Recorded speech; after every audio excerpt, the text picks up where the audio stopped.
महाराष्ट्र प्रदेश का एक जिला लगता है यवतमाल, और यवतमाल जिले की ही एक जगह लगती है वाणी तालुका। दरअसल यहाँ का रहने वाला राजकुमार जायसवाल अपनी पत्नी से बात करता है कि हम लोग चारों, यानी कि उनका एक बेटा है जिसकी उम्र 6 साल के आसपास है, बेटी है 2 साल की, चारों के चारों वो 4 धाम की यात्रा के लिए निकलने वाले थे। जैसे ही उस बच्चे से कहा जाता है, 6 साल के बेटे से, कि हम 4 धाम की यात्रा के लिए चलेंगे, तो वो रोने लगता है। वो कहता है कि मैं नहीं जाऊँगा, किसी भी कीमत पर नहीं जाऊँगा। उसे बार बार समझाया जाता है लेकिन उसका रोना बंद नहीं होता। तभी उसके दादा और दादी कहते हैं कि अगर ये नहीं जाना चाहता तो तुम इसे क्यों लेके जाना चाहते हो, इसे हमारे पास छोड़ दो, तुम पोती को साथ लेकर चले जाओ, 4 धाम की यात्रा करो, खुशी खुशी ये हमारे साथ रह लेगा।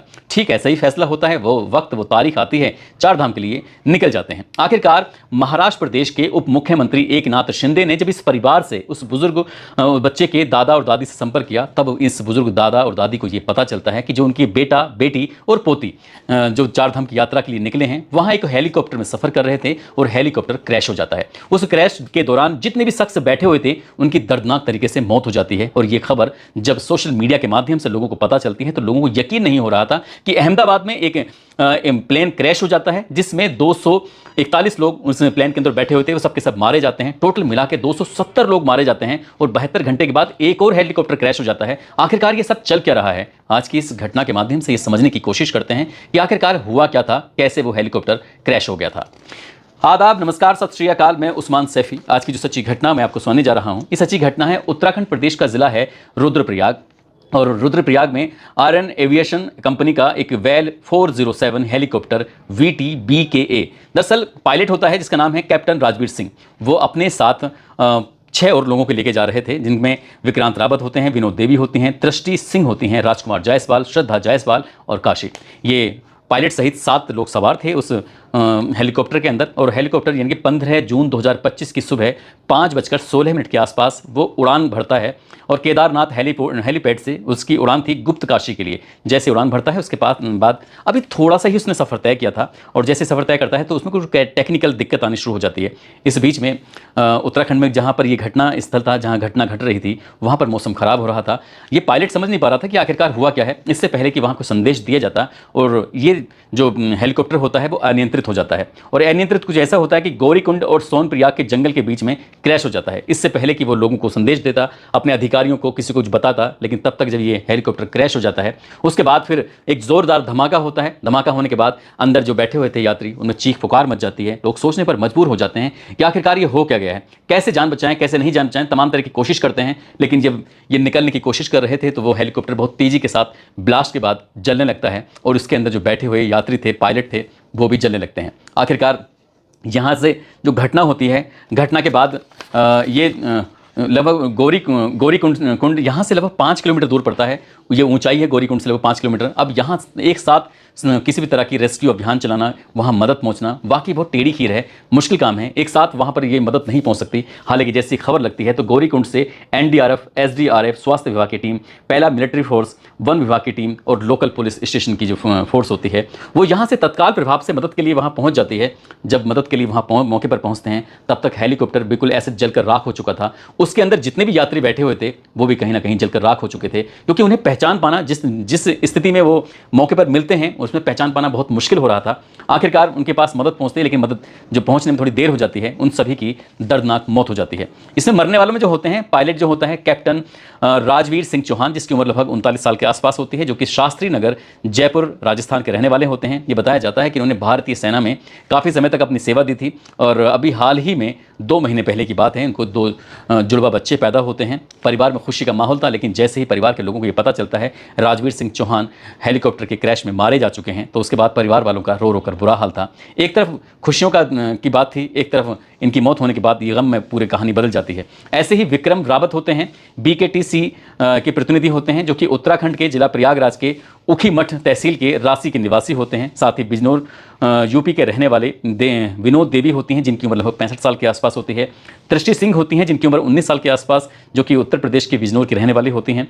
राजकुमार जायसवाल, जिनकी उम्र 41 साल है, उनकी पत्नी श्रद्धा जायसवाल, जिनकी उम्र 35 साल, काशी उनकी बेटी है, जिसकी उम्र लगभग 2 साल के आसपास। ये महाराष्ट्र जिले के यवतलाम वाणी तालुका के रिटेलर बिजनेसमैन होते हैं और ये अपने बेटे को भी यहाँ पर साथ लाना चाहते थे इस यात्रा के लिए, लेकिन बेटा रोने लगता है, परेशान होने लगता है। तो दादा और दादी कहते हैं कि बेटे को यहीं छोड़ जाओ और तुम यात्रा के लिए निकल जाओ। लेकिन जब ये प्लेन क्रैश होता है, हेलीकॉप्टर क्रैश होता है, तब इस घटना में ये भी मारे जाते हैं। इनकी पहचान कर पाना बहुत मुश्किल हो जाता है, इसलिए जो भी सरकारी नुमाइंदे मौके पर पहुँचते हैं उसके बाद फिर एक प्रक्रिया शुरू हो जाती है। सभी के शव कब्जे में लिए जाते हैं, पोस्टमार्टम के लिए भी जाते हैं, साथ ही DNA के लिए सैंपल लिए जाने लगते हैं। जैसे सैंपल की रिपोर्ट आएगी वैसे ही परिवार के लोगों को उनके शव सुपुर्द कर दिए जाएंगे। लेकिन जैसे जैसे घर वालों को ये बात पता चलती है कि उनके परिवार के लोग जो 4 धाम की यात्रा पर निकले थे उनके साथ इस तरह की हादसा हो चुका है, तो वाकई ये घर वालों के लिए और जिन जिन लोगों ने ये बात सुनी थी उनके लिए बड़ी ही परेशानी का सबब बन जाती है। ऐसे ही 7 जून 2025 की ये बात है, रुद्रप्रयाग के गौरीकुंड हाईवे पर एक इमरजेंसी लैंडिंग हो जाती है एक हेलीकॉप्टर की।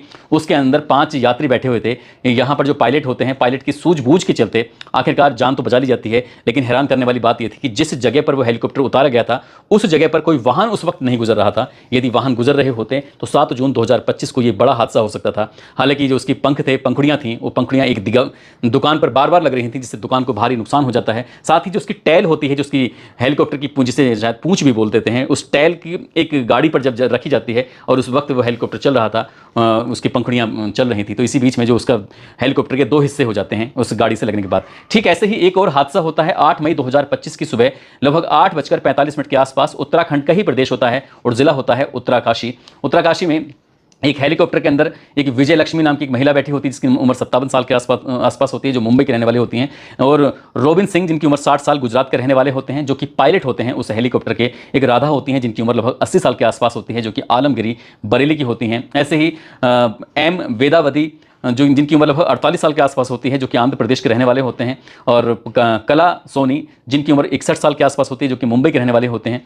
रुचि अग्रवाल ये भी मुंबई के रहने वाले होते हैं, और मखतूर भास्कर जिनकी उम्र लगभग 51 साल के आसपास होती है। ये खरसाली से हर्षिल के लिए हेलीकॉप्टर ने उड़ान भरी थी और गंग नानी एक जगह लगती है, वहाँ पर ये हेलीकॉप्टर क्रैश हो जाता है। इसको जाना था गंगोत्री में जाना था, लेकिन गंगोत्री जाने से पहले ही गंगनानी में जिस तरह से हेलीकॉप्टर क्रैश हो जाता है, तो इसके अंदर जो बैठे हुए लोग थे उसमें सिर्फ एक व्यक्ति होता है मखतूर भास्कर, जो कि गंभीर रूप से घायल हो जाते हैं। बाकी के 6 यात्री जो होते हैं उनकी मौके पर ही मौत हो जाती है। इसी तरह के एक और हादसा होता है उत्तराखंड के जिला रुद्रप्रयाग में, जो 17 मई 2025 को होता है। ये दोपहर का समय था और केदारनाथ के MI-26 हेलीपैड के पास से हेलीकॉप्टर अनियंत्रित हो जाता है। जब अपनी जगह पर उतरने वाला था तो वहां से महज 200 मीटर पहले ही ऐसा अनियंत्रित होता है कि उस हेलीकॉप्टर को जो पायलट उड़ा रहे थे, इनका नाम रविंद्र सिंह होता है, उनकी सूझबूझ के चलते आखिरकार किसी तरकीब से उस हेलीकॉप्टर को उतार तो दिया जाता है, लेकिन उसके 2 हिस्से हो जाते हैं। हालांकि इस बीच में ये डॉक्टर बलवंत और नर्सिंग स्टाफ इसमें बैठे हुए थे, सबके सब सुरक्षित बचा लिए जाते हैं, लेकिन हेलीकॉप्टर के